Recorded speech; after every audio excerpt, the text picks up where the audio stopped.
আবু মাইসারা থেকে বর্ণিত, নবুয়ত প্রাপ্তির প্রথম যুগে রাসূল সাল্লাল্লাহু আলাইহি ওয়াসাল্লাম যখন উন্মুক্ত ময়দানে যেতেন তখন হঠাৎ করেই তাকে হে মুহাম্মদ বলে কে যেন ডেকে উঠতেন।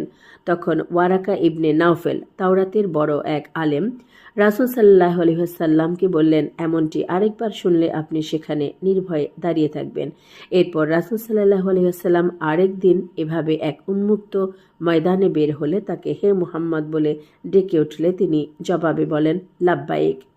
তখন এই সূরা নাজিল হয়। একবার হযরত উবাই ইবনে কাআব রাদিয়াল্লাহু আনহু রাসূল সাল্লাল্লাহু আলাইহি ওয়াসাল্লামের কাছে সূরা ফাতিহা পাঠ করলে রাসূল সাল্লাল্লাহু আলাইহি ওয়াসাল্লাম বলেন, সেই সত্তার কসম যার হাতে আমার প্রাণ, তাওরাত, ইনজিল, জাবুর এবং স্বয়ং কোরআনেও এই সূরার দ্বিতীয় আরেকটি দৃষ্টান্ত নেই।